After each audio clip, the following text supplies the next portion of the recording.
Good morning, everyone. I'm Michele Carroll, and welcome to the News Diet. Today, I'm going to talk about immigration and our current situation at our southern border. Let's be informed so we can get on with our day.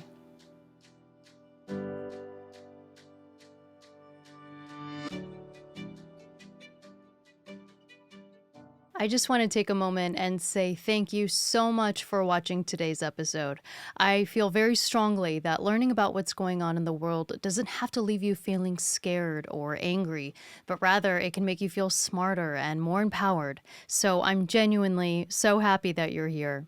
As a new channel, it would mean a lot if you would hit that subscribe button to help the show grow, so hopefully this can reach even more people and continue to be better at providing a healthier alternative for staying informed. On Sunday, Vice President Harris gave an interview with NBC's Meet the Press, where anchor Chuck Todd asked her if our southern border was secure, considering the growing concerns about the number of migrants attempting to enter the U.S. under the Biden and Harris administration. Her response was yes, the border is secure. Oh, the border secure? I think that there is no question that we have to do what the president and I asked Congress to do. Is the first request we made. Pass a bill to create a pathway to citizenship. The border is secure. We're going to have 2 million people cross this border for the first time ever. You're confident this border is secure? We have a secure border in that is a priority for any nation, including ours and our administration. This response has sparked a conversation around the situation at the southern border. President Biden campaigned on an immigrant-friendly platform, which played as a stark contrast to then-President Trump's notoriously strict policies on immigration. So now, analysts, politicians, and especially Border Patrol are questioning the Biden administration's strategy. As of April, the foreign-born population in the U.S. has increased by 2 million since Biden took office, and the Center for Immigration Studies estimates that about 2/3 of that number is illegal immigrants. On average, the foreign-born population has grown by 132,000 a month, compared to about half that under Obama's first term at 59,000 a month and 42,000 per month under Trump before the pandemic. This puts the U.S. population ratio of residents born elsewhere versus those born here to be about 1 in 7, or about 47 million residents out of the 330 million U.S. residents. Also, the current surge is seeing migrants from not just Mexico or the northern triangle of El Salvador, Honduras, and Guatemala like in the past, but also a big increase in people from other countries like Cuba, Nicaragua, Haiti, and Venezuela. The massive surge has caused not just a crisis for U.S. border control, but also a humanitarian crisis, as families are making long and dangerous journeys to get here. There's been many reports of mass casualties from those attempting to find ways in. In Eagle Pass, Texas, there's reports of migrants drowning every day. And according to the Missing Migrants Project, 2021 saw 715 deaths among those trying to cross into the U.S. And in July, 53 migrants were found dead inside an overheated tractor trailer. This isn't even mentioning the other hardships among migrants, such as human trafficking, cartel violence, and illness.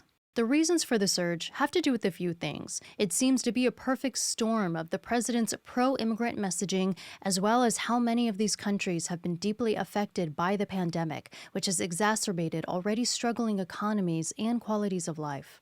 Also, Biden's attempted to open up some current restrictions that would allow for easier entry into the country. For example, a Trump-era policy called Title 42 was invoked at the start of the pandemic in an attempt to prevent people from migrating in mass numbers when an uncontrollable virus was spreading across the world. The policy had the supposedly reluctant backing of the CDC and authorized border officials to deport migrants promptly while they awaited trial so as to prevent any potential spread. This policy was extended indefinitely in May 2020. Now, the Biden administration has in fact utilized this rule, actually executing one of the largest deportations when 10,000 Haitians were sent back to Haiti under Title 42. But since then, Biden has attempted to do away with the law. Currently, a federal judge has blocked this from happening, but eliminating this rule is likely to allow for even more migrants to come into the country. Even though Biden publicly expresses a pro-immigrant stance, many people are wondering what his long-term strategy is for, yes, welcoming people who make long journeys for a better life in America, but also dealing with literally millions trying to enter the country.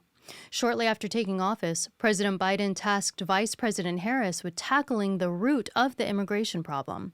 The problem is, nothing has come out of this, and VP Harris has been criticized for barely visiting the border, let alone not having any kind of roadmap or plan in place. For some states along the border, the crisis is starting to hit a boiling point.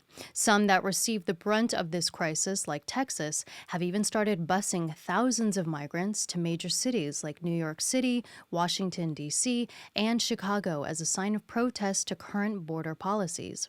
Texas Governor Abbott says that if these more liberal cities, who claim they're pro-immigrant and even consider themselves sanctuary cities where illegal immigrants are welcome, then they should embrace the surge.